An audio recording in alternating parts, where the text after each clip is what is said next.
सबका साथ सबका विकास कर रहे हैं। कहां दिखता है ये विकास?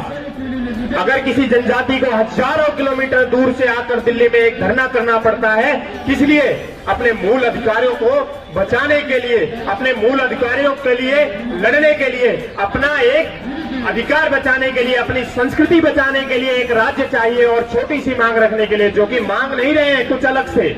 संविधान सभा में पारित हुआ 244A, जिसके अंतर्गत वो चाहते हैं कि कार्बी आंगलोंग और दीमा हसाऊ को एक राज्य का दर्जा मिले, जिसमें वो अपनी संस्कृति को बचाने के लिए, अपने मूल्यों के लिए, अपने नियमों को स्वयं बना सके, स्वयं अपने अधिकारों के लिए लड़ सके, स्वयं के लिए अपनी सुविधाओं को जुटाने के लिए अपने स्तर पर काम कर सके। क्यों? क्योंकि अगर बाहर से आकर कोई लोग वहां बैठ जाते हैं, जो सरकार में बैठे हुए लोग हैं, असम की पहाड़ियों में इतना ज्यादा दुर्गम, मैं समझता हूं कि जनजातियां कैसे जीती हैं, छोटे छोटे स्तर पे कैसे संसाधनों को जुटाती है। मैं भी एक जनजाति से आता हूं, पिछड़ी जनजाति से, लेकिन मैं तो यहाँ पठारी मैदान में रहने वाला व्यक्ति हूं, तो मेरे लिए तो बहुत आसान है संसाधनों को जुटाना। पहाड़ी लोगों का जीवन कैसा होता है, और बड़े ही सीधे लोग हैं। इतने शांतिपूर्ण धरने तो मैंने देखे ही नहीं। पहली बार मैं ये कहना चाहता हूँ इस सरकार से, इस सोती हुई सरकार से, कि पार्लियामेंट में इस पर खुलकर चर्चा होनी चाहिए, और खुलकर चर्चा ही नहीं होनी चाहिए, इसका क्रियान्वयन भी होना चाहिए। लगातार 1988 से अगर ये लोग लड़ रहे हैं अपने अधिकारों के लिए, तो सरकार अब तक क्यों नहीं जागी? ये कहेंगे कि विपक्ष ने कभी मुद्दा नहीं उठाया, तो वो भी सरकार में थे, आप भी सरकार में हैं, और लगभग 10 साल पूरे कर चुके हैं। आप तीसरी बार सरकार में आने के बाद भी इस पर बात नहीं करते हैं। लगातार पार्लियामेंट में उठाया जाता है, और पिछले सत्र में रखा भी गया, वीरेन इंगटी जी ने रखा इस बात को वहां पर। तो उस पर अब मैं कहता हूं कि ये बैठी दिल्ली की सरकार अपने कानों में तक मेरी आवाज को सुने, और इन सभी साथियों के साथ मैं अपनी आवाज को बुलंदी के साथ कहता हूं कि संसद में इस पर खुलकर चर्चा हो और इसको लागू किया जाए। और इनकी जो डिमांड है कि 2 जिलों को मिलाकर एक राज्य होना चाहिए, राज्य का दर्जा मिलना चाहिए, जिससे इनकी संस्कृति बच सके, ये जनजाति बच सके, इनके मूल अधिकार बच सके, उनका संवर्धन हो सके। और इसके साथ ही यहाँ पर आए हुए लोगों को भी मैं कहता हूँ कि कम संख्या में है, लेकिन मजबूती से अपनी बात रखेंगे तो ये सरकार जरूर सुनेगी।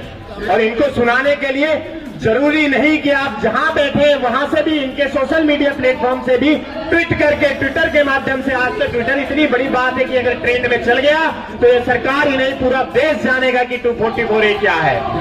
आज एक छोटा सा मुद्दा हो जाता है तो बहस छिड़ जाती है। आज ये धार्मिक, आप देखिए कोई भी न्यूज चैनल खोल करके देखिए, धार्मिक अभिव्यक्तियों पे लड़ते, जूझते, मरते रह रहे हैं दोनों सरकारें बैठ करके, विपक्ष भी बैठा है, पक्ष भी बैठा है। अरे बात करो ना, इनके संवैधानिक मुद्दों पर बात को प्रदान करने की बात करो। 2001, 2 और ये लेकर के अब 2025 का बजट सत्र आने वाला है, तो मेरा अनुरोध है इस सरकार से कि इसको कानों तक सुन करके 244A पर विधिवत निष्कर्ष निकाले, और निष्कर्ष ही ना निकाले, इसका क्रियान्वयन भी करे। और क्रियान्वयन करने के साथ साथ इनको स्वशासित राज्य मिलना चाहिए, और ये हमारा मूल अधिकार है, ये संविधान कहता है। और संविधान में मौलिक अधिकारों की बात की गई है, तो ये मौलिक अधिकार हमारा क्यों छीन लिया गया? मैं पूछना चाहता हूं उन सरकारों से जो आई और गई, और जो वर्तमान सरकार है उससे अनुरोध करता हूं कि इसको जल्द से जल्द लागू किया जाए।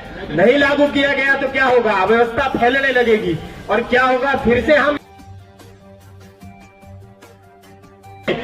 गांव से लोगों को बुलाएंगे और बुलाकर अपनी आवाज को बुलंद करके इस दिल्ली तक पहुंचाएंगे, क्योंकि इसको सुनना चाहिए और इसको लागू करना चाहिए। हमारी अधिकार की बात है, हमारी संस्कृति की बात है, हमारे संवर्धन की बात है, कल के भविष्य की बात है। क्योंकि आज अगर वो स्वशासित राज्य बन जाता है तो वहां की शिक्षा व्यवस्था सुदृढ़ होगी।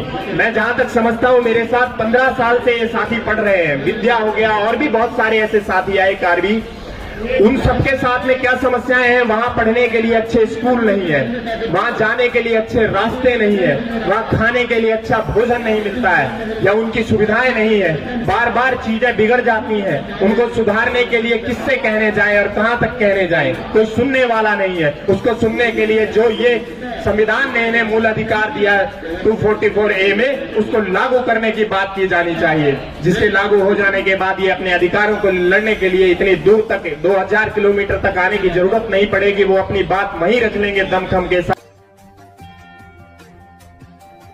कर्तव्य के साथ मैं आपके साथ हूँ और जब तक मिलेंगे जननी जन्मभूमि स्वर्गादपि गरीयसी।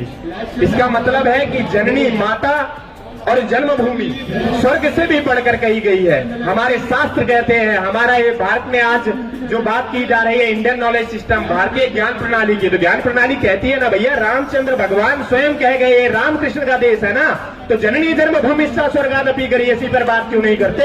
इनकी जन्मभूमि की बात करने आए हैं ये, अपने अधिकारों के लिए लड़ने आए हैं ये, तो इनकी बात को सुनकर और मानना चाहिए और मान करके इसको इस बजट सत्र में खुलकर बात करके पारित किया जाए, ये अनुरोध है मेरा इस सरकार से। और हम सब एक होकर लड़ेंगे। वंदे वंदे वंदे कार्डो।